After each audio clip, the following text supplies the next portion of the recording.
I'm the most annoying guy on set because I'm saying, excuse me, you do realize that this should be happening and they wouldn't do that, and you haven't read this, that means this would be impossible. And everyone's just going, Henry, just shut up and do the thing. And I'm like, I don't want to do the thing because he wouldn't do it this way, and he can do this.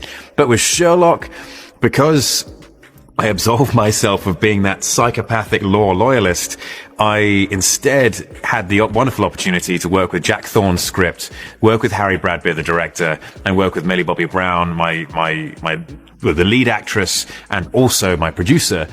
We could craft a Sherlock which was supportive of Enola as a character. And for me, that was a real joy. And so to answer your question, there's no one character more than the other which I put pressure on. I take the character onto myself, and it's more about self-pressure than external pressure. Henry Cavill has always been known for his calm and composed demeanor, especially when handling criticism. But recently, his approach was put to the test when he was asked about the so-called toxic fandom surrounding his projects. His response? Cool, collected, and respectful to fans. Meanwhile, Rachel Zegler's comments about the backlash to her Snow White role have only fueled more controversy, putting her under fire for her dismissive attitude toward critics. Here's the twist. Despite both actors facing intense public scrutiny, their responses couldn't be more different. In this video, we'll break down how Henry Cavill's way of handling backlash starkly contrasts with Rachel Zegler's and why, in this case, Cavill may have the upper hand. I'm not easily impressed. No. I know some people who have done genuinely, seriously impressive stuff. And watching Tom do these stunts, especially in the mountains, in that helicopter, Oh my God. I just thought, okay, I'm officially impressed. Before diving into how Henry Cavill responded to fan criticism versus Rachel Zegler's meltdown, let's take a moment to appreciate how Cavill handled a similar situation with grace, something nearly impossible when compared to Zegler's chaotic approach. When Rachel Zegler's controversial remarks started making headlines, many expected other Hollywood actors to react. What followed was a perfect example of how two stars from different fandoms can handle backlash in entirely opposite ways. Cavill, who's no stranger to intense fandoms, didn't just react. He laughed it off. He has a history of being involved in passionate fan bases, especially with the Witcher series. Fans of the books and games were initially skeptical when he was cast as Geralt, worried he wouldn't live up to the beloved character. When the show took creative liberties, many voiced their displeasure. Instead of mocking or shutting down these fans like Zegler did, Cavill showed understanding. He didn't see the criticism as toxic. He saw it as a sign of deep passion for something they loved.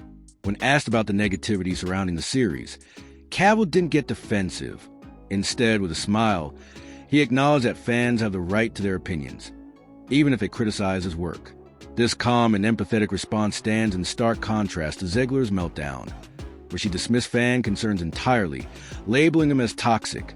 Cavill's ability to empathize with fans while respecting their right to disagree. Disney is scaling back the premiere of the new Snow White movie.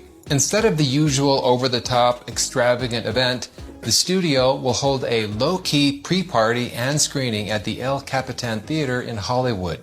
Unlike traditional red carpets, lead stars Rachel Zegler and Gal Gadot will not take questions from the media. Can you imagine the Disney PR team before this event? Please, just don't let Rachel talk. For the love, she's been killing this movie. Snow White is set for release on March 21st. Insiders say that Disney's considering one last move with Snow White, pretending that it was a deepfake created by Russian trolls. Disney's live-action Snow White has been a disaster from the start, but the latest controversy took things to a new level, and even Henry Cavill couldn't help but laugh at it. While Rachel Zegler has spent months defending the film's drastic changes and attacking critics, Cavill's reaction was pure amusement, showing just how ridiculous the situation has become. During a recent event, Henry Cavill was asked about the ongoing drama surrounding Snow White, particularly Zegler's repeated complaints about the original film being outdated and her insistence that the new Snow White will be a leader rather than focused on love. Instead of engaging the debate, Cavill simply chuckled and dismissed the controversy, making it clear he found the situation absurd. His reaction quickly went viral, with fans seeing it as a subtle but clear dig at Zegler's increasingly outlandish statements. Zegler has been at the center of Backlash ever since she was cast as Snow White. She alienated fans by openly mocking the original 1937 film, calling it extremely dated and insisting that her version of Snow White wouldn't dream of true love, but focus on independence and leadership. Instead of winning over audiences, her comments sparked outrage, with many accusing her of disrespecting the classic. Things worsened when Disney announced that the Seven Dwarfs would be replaced with magical creatures of various genders and sizes. The studio claimed this was to avoid outdated stereotypes, but fans saw it as yet another example of prioritizing political correctness over storytelling. Unlike Zegler, who has lashed out at critics, Cavill took the high road, proving why he remains one of Hollywood's most respected actors. Instead of making political statements or insulting fans, Cavill's response was simple: laughter. He didn't need to say anything more. His reaction spoke volumes. This stark contrast between the two actors further highlights how poorly Zegler has handled the controversy. While Cavill has built a reputation for respecting fans and staying professional, Zegler's dismissive attitude has only fueled the fire against her.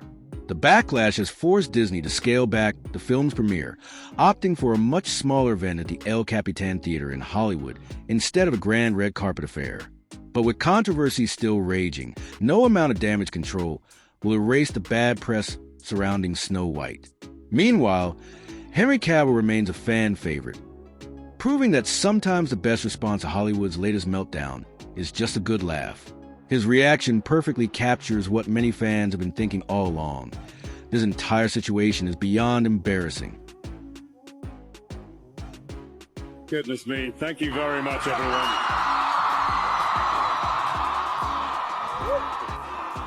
Thank you. I really feel the love, and I love you guys too. It's so wonderful to be here. But I'm going to talk about what it was like filming my final season, and I actually just want to talk about my co-stars here, because once again, it was such a pleasure and an honor to be working with you guys. You guys bring so much nuance and detail to these characters, which are often at risk of being oversimplified. And what you guys have done with the characters has involved work, care, and effort. And believe me, working with you guys was the biggest pleasure. So, just want to say I'm going to miss you. I'm going to miss you very much.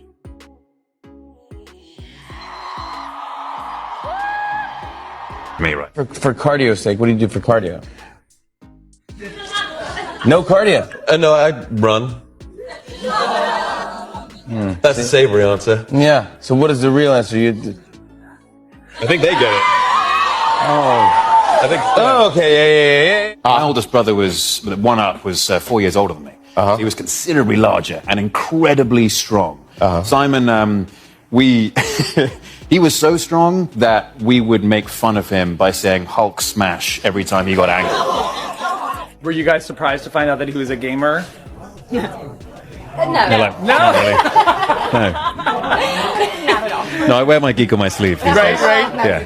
I guess it's probably, is it pretty hard for you to like come to something like Comic-Con and just wander around and... I don't wander around, man. Like, Yeah, you don't get to. I walk down sort of back alleyways Yeah. and stuff, Yeah. and yeah.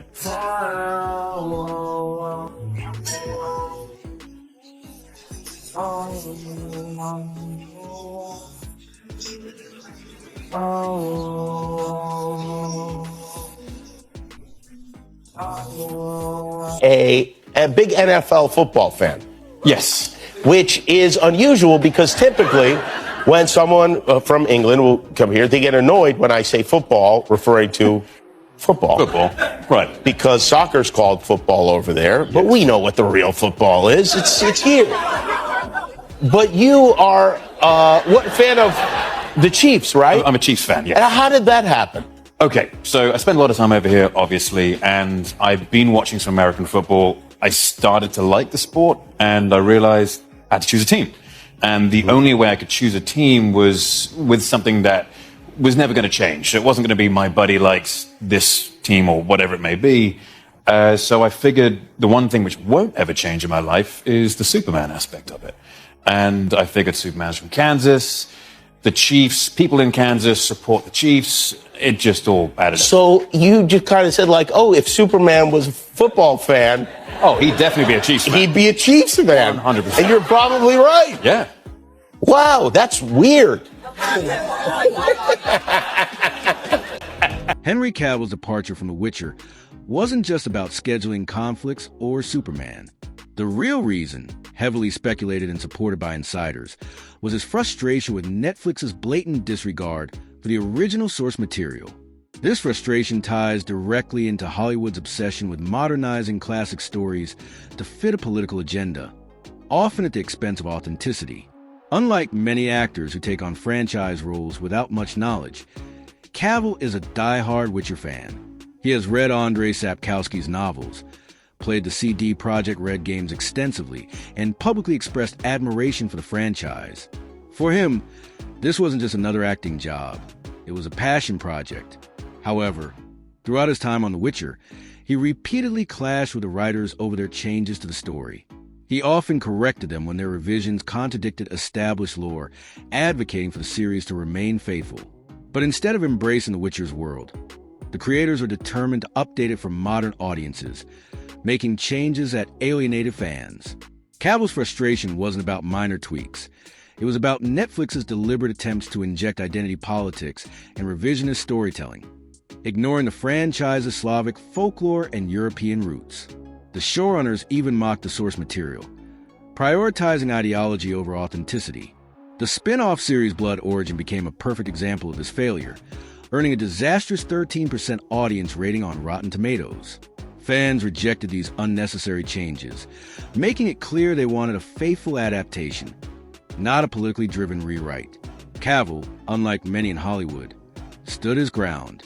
Rather than attacking fans or making excuses, he walked away, refusing to be part of a project that disrespected what made the franchise beloved.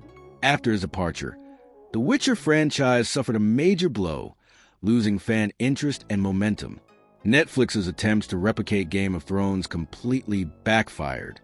Now, Cavill has moved on to Warhammer 40k, where he has full creative control, ensuring it won't suffer the same fate as The Witcher. His exit was more than just an actor leaving a show. It was a statement against Hollywood's tendency to ruin beloved franchises in the name of modern politics. Unlike actors who go along with studio changes, Cavill stood firm, fighting for authentic storytelling. That's why fans respect him, because he refuses to compromise his integrity. Here's the rewritten version of your text in English, while keeping the length and meaning of each clip intact. Are you really a nerd? Because I know you don't look like a nerd. You look like the opposite of a nerd. Right. You look like the quarterback or even, the offensive lineman or something like that. You're a big, handsome, muscular guy. And yet, you have hobbies, the hobbies of a nerd. Would you... I do. I'm told are very involved with, and this is... What is this thing you're painting? It's a helmet. A very small helmet. And this is the full figure... And that is a body attached to the helmet. To the helmet. You painted this. I did. And then you play with it? You paint many of them, and then you play with them with other people. How many did you paint? Well, like more than one? It's within the confines of the hobby. We call it our grey pile of shame. You grey pile of shame? Yeah, because they start off grey, and I have a very large grey pile of shame. Are they metal or are they plastic? They are plastic. They used to be metal, but now they're all plastic. If I could change the world in some way... That's a very good question. I don't really know. You nearly lost quite an important job? Absolutely, yeah. I was playing a game called World of Warcraft. I missed the call from Zack Snyder to tell me I got Superman. But, did you hear the phone ringing? I did. And you chose to ignore it? Absolutely. Did you win the video game? Sadly, no. So I called him back immediately and said, I'm really sorry, I was saving someone's life. And I missed your call. Which is what I do all the time. And then he gave me the news. So you were forgiven. I was. PlayStation or Xbox? PC. Oh, wow. Yeah. You're a PC gamer? Yeah. What, was that from when you were young? Or? Yes. Yeah, my dad got me into that when I was very, very young. Did you kind of build your own gaming PC? I have not quite ventured into building my own myself. I definitely have had custom PCs over the years. That will be the next project. As soon as I find enough time and bravery, I might put my own PC together.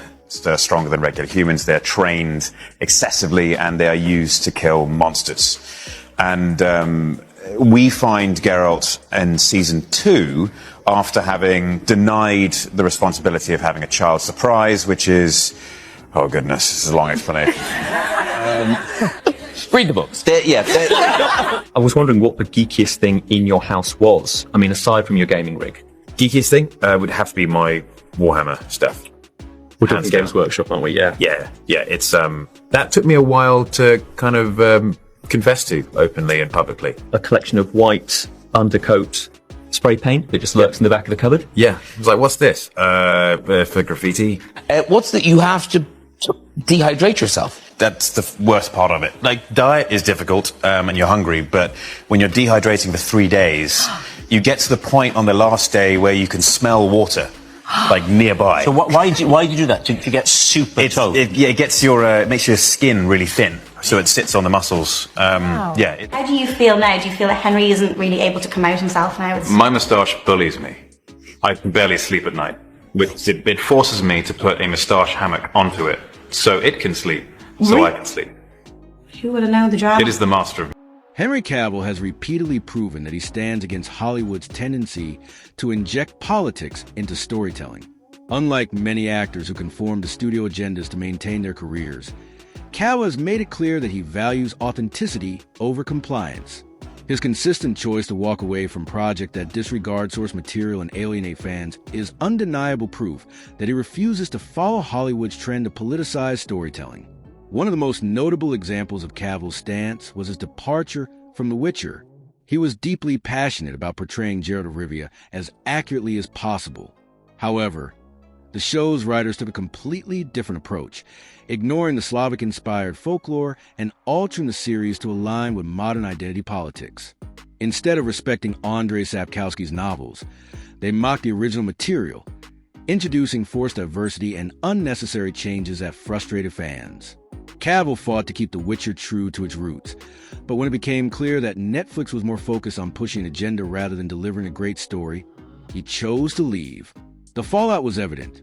The Witcher, Blood Origin, a spin-off that fully embraced these narrative shifts, was a massive failure, earning only a 13% audience rating on Rotten Tomatoes, making it one of Netflix's worst-rated shows. Cavill saw this coming and refused to be part of it. A similar situation unfolded with Superman. Cavill wanted to revive the classic, hopeful version of the character that fans adored. However, Warner Brothers had other plans, aiming to reshape Superman to fit contemporary ideological narratives, even considering replacing Cavill with a politically motivated version of the character. Once again, he refused to comply and, rather than compromise his principles, he walked away. Now, rumors suggest that Cavill is in talks with Lucasfilm for a Star Wars role. Given Disney's recent track record of divisive storytelling and forced political narratives, many fans fear another franchise disaster.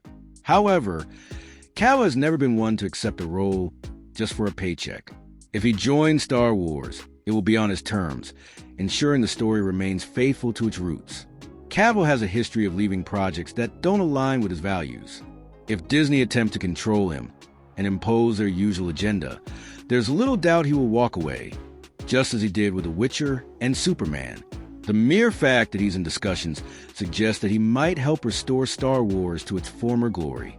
But if Disney refuses to uphold the franchise's original vision, he won't hesitate to leave. Perhaps the greatest proof of Cavill's commitment to authentic storytelling is his involvement in Warhammer 40,000. This isn't just another acting job for him. It's a personal project over which he has full creative control. As a lifelong fan of the franchise, Cavill is producing the series himself to prevent Hollywood from diluting it with unwanted political messaging. He understands what makes Warhammer 40K special and refuses to let corporate interference ruin it. Cavill's dedication to Warhammer 40K shows that, given the opportunity, he will always prioritize great storytelling and respect for the source material over Hollywood's political trends. That's why fans trust him. He's not in it for money or fame, but because he genuinely loves these stories and refuses to let studios destroy them. His career choices make it clear that he rejects Hollywood's attempts to turn beloved franchises into political statements. Whether it's The Witcher, Superman, or Star Wars, he has consistently fought for authenticity. You are genuinely a fan of the books and the game and everything. Apparently on set, you know more than anyone else. I wouldn't necessarily say anyone else, but I'm a big fan. Yes. I'm a big fan. Yeah. So do you correct people? I don't necessarily. Bitwit Kyle, who I watched a lot of YouTube videos of, and he was absolutely fantastic. He was really informative about how to do all this stuff. And then it's just reading the manual, which a lot of people don't do. And they end up asking questions online, and people always respond with RTFM, which is read the manual. What are your go-to sci-fi or fantasy recommendations in the world of books? Anything by Raymond E. Feist, anything by David Gemmell, anything by Brandon Sanderson, and obviously Robert Jordan's Wheel of Time. That was like a shoot from the hip, 4 in the head. Your nerd flag with pride. Yes. Now, one of your hobbies, and he's got a lot of them, ladies and gentlemen, one of your hobbies is you paint... Makes me sound weird. Well, you do have more hobbies than the average man, I'd say. But you paint, is it World of Warcraft? Warhammer. Warhammer, I'm a fool. Playing a demigod informing your preparation for Superman. Well, I'm going to say Theseus isn't a demigod. That's what it says on Wikipedia. Yeah. Wikipedia? Using Wikipedia as your source of information? Hollywood has often tried to silence actors who go against his agenda, but Henry Cavill's massive fan support makes him untouchable. Fans rally behind him because they recognize that he stands for something rare in the industry: integrity. As long as Cavill continues to reject Hollywood's approach to rewriting beloved stories and fights for faithful adaptations, he will remain a hero to audiences who are tired of constant franchise reboots that prioritize political messaging over storytelling. His calm, respectful approach to criticism is a stark contrast to Rachel Zegler's dismissive attitude, emphasizing the power of empathy in maintaining strong fan relationships. Cavill's refusal to compromise his values, whether in The Witcher or Superman, demonstrates his dedication to authentic storytelling and rejection of Hollywood's ideological shifts. As the industry continues to prioritize political agendas, Cavill stands as a symbol of integrity. If you value true storytelling, support actors like him who stand firm against unnecessary changes and fight to preserve the essence of beloved stories.